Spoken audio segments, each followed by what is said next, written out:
നമസ്കാരം. സോംജീസ് മിററിലേക്ക് എല്ലാവർക്കും സ്വാഗതം. ബഡ്ജറ്റ് കഴിഞ്ഞു. ഷെയർ മാർക്കറ്റിൽ ചില ഓളങ്ങളൊക്കെ സൃഷ്ടിച്ചുകൊണ്ട് അതും കടന്നുപോയി. മാർക്കറ്റ് കുതിച്ചു മുന്നോട്ട് തന്നെ പോകുന്നു. ഇന്നിപ്പോൾ എല്ലാ കാലത്തെയും ഏറ്റവും ഉയർന്ന ലെവലിൽ തന്നെയാണ് ക്ലോസിംഗ് ആയിരിക്കുന്നത്. 24,800 മുകളിൽ ക്ലോസ് ചെയ്തിരിക്കുന്നു നിഫ്റ്റി. അപ്പോൾ മാർക്കറ്റിനെ ബഡ്ജറ്റ് അങ്ങനെ കൂടുതലായിട്ട് എന്തെങ്കിലും പരിക്കേൽപ്പിച്ചു എന്ന് പറയാറായിട്ടില്ല. അവിടെ short time capital gain tax ഉയർത്തി, അല്ലെങ്കിൽ long time capital gain tax ഉയർത്തി. 10% ഉണ്ടായിരുന്നു, 12.5 ഷോർട്ട് ടൈം ക്യാപിറ്റൽ ഗെയിൻ 20%. ഇതൊന്നും ഷെയർ മാർക്കറ്റ് നെഗറ്റീവായി കണ്ടിട്ടില്ല. അത് സാധാരണഗതിയിൽ ചില ചുമത്തുന്ന ഒരു ടാക്സായി മാത്രം കണ്ടുകൊണ്ട് ഓഹരി വിപണി മുന്നോട്ട് പോകുന്നു. അല്ലെങ്കിൽ ഓപ്ഷൻ ട്രേഡിങ്ങിന് ചെറിയ വ്യത്യാസം വരുത്തി ടാക്സിൽ, ട്രാൻസാക്ഷൻ ടാക്സിൽ. അതും ഓഹരി വിപണി നല്ല രീതിയിൽ തന്നെ സ്വീകരിച്ചിരിക്കുകയാണ്. കാരണം ഇപ്പോൾ ഓഹരി വിപണിയിൽ കച്ചവടം നടത്തുന്നവർക്കൊക്കെ അറിയാം ഈ വന്നിട്ടുള്ള മാറ്റങ്ങൾ അത്ര വലിയ ഇഫക്റ്റ് ഉണ്ടാക്കുന്ന രീതിയിലുള്ളതൊന്നുമല്ല എന്ന്. Long term capital gain tax ഉയർത്തിയപ്പോൾ തന്നെ അതിൻ്റെ പരിധി 1,00,000 നിന്നുള്ള 1.25 ലക്ഷമാക്കി മാറ്റി. അത് ചെറിയ നിക്ഷേപകരെ സംബന്ധിച്ച്, അതൊക്കെ റീറ്റെയിൽ നിക്ഷേപകരിൽ അധികം പേരെ സംബന്ധിച്ചും അത് വളരെ നല്ലതായിട്ടാണ് സംഭവിക്കുന്നത്. അങ്ങനെയൊക്കെ കണ്ടിട്ടാണ് മാർക്കറ്റ് കുതിച്ചു കയറുന്നതെന്ന് എനിക്ക് തോന്നുന്നു. മാർക്കറ്റ് ഇങ്ങനെ മുന്നോട്ട് പോകുമ്പോഴും നമ്മൾ കാണേണ്ട ചില കാര്യങ്ങളുണ്ട്. അതായത് മാർക്കറ്റിൻ്റെ ഇഷ്ട സെക്ടറുകൾക്ക് മാറ്റം വരുന്നുണ്ടാവും. നിങ്ങൾ ശ്രദ്ധിച്ചിട്ടുണ്ടാവും, പല സെക്ടറുകളും ഈ ബഡ്ജറ്റിന് മുമ്പുണ്ടായിരുന്ന സെക്ടറുകളിൽ നിന്ന് പണം അല്ലെങ്കിൽ ആളുകളുടെ ശ്രദ്ധ മറ്റു ഷെയറുകളിലേക്ക്, വേറെ സെക്ടറുകളിലേക്ക് മാറുന്നതായിട്ട് നമ്മൾക്ക് കാണാൻ കഴിയും. അപ്പോൾ ആ സെക്ടറുകൾ, അല്ലെങ്കിൽ ബഡ്ജറ്റിൽ അല്പം ഇമ്പോർട്ടൻസ് കൊടുത്തിട്ടുള്ള സെക്ടറുകൾ ഇപ്പോൾ ഫ്ലറിഷ് ചെയ്യും അടുത്ത 5 വർഷം. അപ്പോൾ അതിനനുസരിച്ച് ഷെയറിന്റെ വിലയിലും മാറ്റങ്ങൾ വരും, ആളുകളുടെ താല്പര്യം ആ ഷെയറിലേക്ക് വരും. അങ്ങനെയൊക്കെ സംഭവിക്കും. ഇപ്പോൾ നിങ്ങൾ ശ്രദ്ധിച്ചു കാണും, റെയിൽവേ സെക്ടറുമായി ബന്ധപ്പെട്ടുള്ള ഷെയറുകൾക്ക് എന്ത് സംഭവിച്ചുവോ ഈ ബഡ്ജറ്റിന് ശേഷം. ഈ സെക്ടറുകളിൽ, അതായത് റെയിൽവേ റിലേറ്റഡ് ആയിട്ടുള്ള സെക്ടറിലെ പല കമ്പനികളുടെയും ഷെയർ വാല്യൂ പണ്ട് മുന്നോട്ട് നീങ്ങിയിരുന്ന പോലെ അങ്ങനെ മുന്നോട്ട് പോകുന്നില്ല. അത് പതുക്കെ താഴ്ന്നു, ഇല്ലേ? RVNL ആയാലും IRFC ആയാലും ഇതൊക്കെ അതിൻ്റെ രീതിയിൽ ഒരുപാട് മുന്നേറി കഴിഞ്ഞ ഓഹരികളാണ്. അപ്പോൾ അതിലൊരു ചെറിയ ലാഭം എടുക്കാൻ ആളുകൾ തുനിയുന്നു. റെയിൽവേക്ക് പ്രത്യേക പാക്കേജുകളൊന്നും ഈ ബഡ്ജറ്റിൽ അവർ കൊടുത്തതായി കാണുന്നില്ല. അങ്ങനെ വരുമ്പോൾ ആളുകളുടെ താല്പര്യം അതിൽ നിന്ന് മാറുകയാണ്.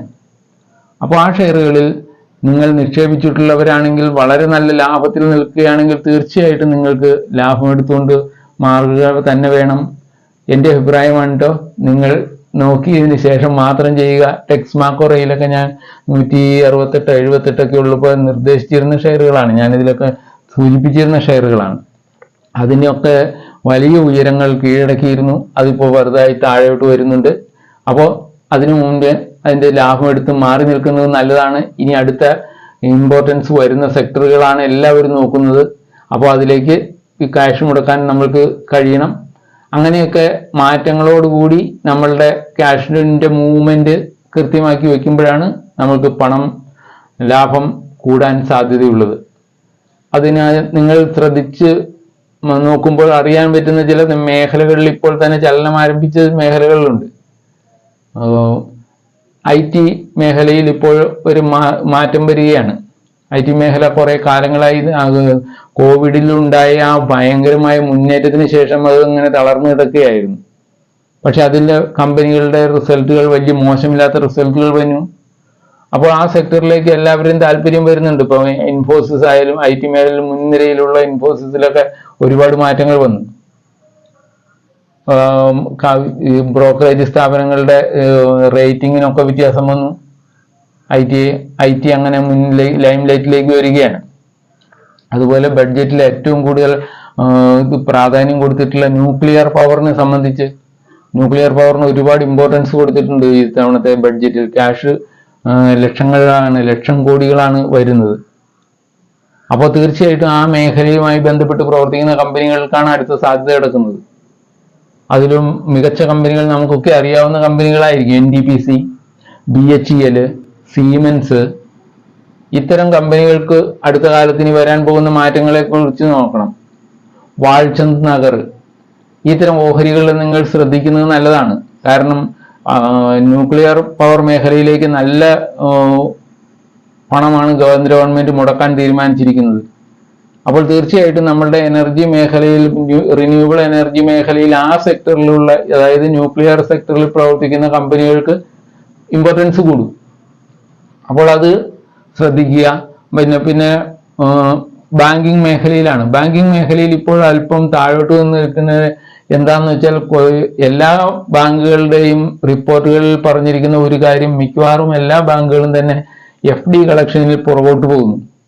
അതായത് അവർക്ക് പണം കണ്ടെത്താൻ കഴിയുന്നില്ല, അല്ലെങ്കിൽ അവരുടെ ലോൺ ഡിസ്ബേഴ്സ്മെന്റിനേക്കാൾ കുറഞ്ഞ അളവിലാണ് FD കളക്ഷൻ വരുന്നത്. അങ്ങനെ വരുമ്പോൾ ക്യാഷ് ക്രഞ്ച് വരും. അപ്പോൾ കൂടുതൽ ഇൻട്രസ്റ്റ് കൊടുത്ത് അവർക്ക് പുതിയ FD പണം സമ്പാദിക്കേണ്ടി വരും.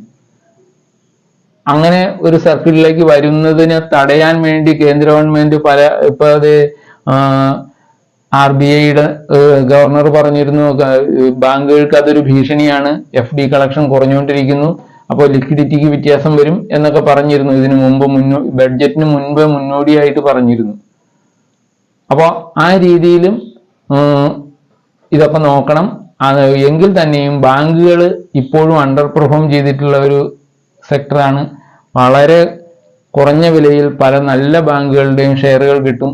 അപ്പോൾ അതിന്റെ പ്രവർത്തനം നല്ലതാണോ എന്ന് നോക്കിയതിന് ശേഷം ആ നല്ല ബാങ്കുകളിൽ നോക്കി നിക്ഷേപിക്കാവുന്നതാണ്. ഇപ്പൊ ഈ ഇന്ന് റിസൾട്ട് വന്ന കാനറ ബാങ്ക് നല്ല റിസൾട്ട് റിപ്പോർട്ട് ചെയ്തിട്ടുണ്ട്. അത് ഒരു 100-113 ലെവലിൽ കിടക്കുന്ന ഇപ്പോൾ ട്രേഡ് ചെയ്യുന്ന ഓഹരിയാണ്. അതിന് അവരുടേത് മാത്രം FD കളക്ഷൻ അവർക്ക് മുന്നേറി നിൽക്കുന്നു. 10% മുകളിൽ ഗ്രോത്ത് ഉണ്ടായിട്ടുണ്ട് FD കളക്ഷന്. ആ കാര്യത്തിലും അവർ മുന്നിലാണ്. അപ്പോൾ കാനറ ബാങ്കിനെ ഇന്ന് ശ്രദ്ധിക്കാവുന്ന കാര്യമാണ്. പിന്നെ കാനറ ബാങ്ക് സംബന്ധിച്ച് ഇന്നൊരു റിപ്പോർട്ട് പുറത്തു വന്നിട്ടുള്ളത്, അവരുടെ അസറ്റ് മാനേജ്മെന്റ് കമ്പനിയെ ലിസ്റ്റ് ചെയ്യാൻ പോകുന്നുണ്ട്. അതായത് കാനറ റൊബേക്കോ എന്നും പറഞ്ഞൊരു മ്യൂച്വൽ ഫണ്ട് ഒക്കെ നടത്തുന്ന കമ്പനിയുണ്ട്. അത് ലിസ്റ്റ് ചെയ്യാൻ പോകുന്നു എന്ന് പറയുന്നു. 2025 ലിസ്റ്റ് ചെയ്യും എന്നൊക്കെ പറഞ്ഞ് വാർത്ത വന്നിട്ടുണ്ട്. പിന്നെ അതിന്റെ ലൈഫ് ഇൻഷുറൻസ് അത് കാനറ ബാങ്കിന്റെ ഇൻഷുറൻസ് കമ്പനി അതും ലിസ്റ്റ് ചെയ്യാൻ പോകുന്നു. അപ്പൊ ഇങ്ങനെയുള്ള വാർത്തകളൊക്കെ വരുമ്പോൾ, ഇങ്ങനെയുള്ള സംവിധാനങ്ങളൊക്കെ വരുമ്പോൾ ഈ ഷെയറുകൾക്ക് മുന്നേറാൻ സാധ്യതയുണ്ട്. ഈ ഷെയറുകളെ നമ്മൾ ശ്രദ്ധിക്കണം. പഞ്ചാബ് നാഷണൽ ബാങ്കും ഇപ്പോൾ ഇങ്ങനെ താഴെ കിടക്കുന്ന ഒരു ഷെയറാണ്. പഞ്ചാബ് നാഷണൽ ബാങ്കിനൊക്കെ നല്ല റിപ്പോർട്ടുകളാണ് വന്നത്. അപ്പോൾ ബാങ്കിങ് മേഖല ചലിച്ചു തുടങ്ങുമ്പോൾ തീർച്ചയായിട്ടും ശ്രദ്ധിച്ചിരിക്കേണ്ട ഓഹരികൾ ഇതൊക്കെയാണെന്ന് എനിക്ക് തോന്നുന്നു. ഇതൊക്കെ എൻ്റെ അഭിപ്രായങ്ങളാണ്. നിങ്ങളുടെ രീതിയിൽ അതിനെ റിസർച്ച് ചെയ്ത് അല്ലെങ്കിൽ വാച്ച് ചെയ്ത് സെർച്ച് ചെയ്ത് ഒക്കെ കണ്ടെത്തിയതിന് ശേഷം മാത്രം തീരുമാനം എടുക്കുക. അപ്പോൾ ഇത്തരം ഷെയറുകളിലേക്കൊക്കെ താല്പര്യം വരുന്നതായി നിങ്ങളുടെ ശ്രദ്ധയിൽപ്പെടും.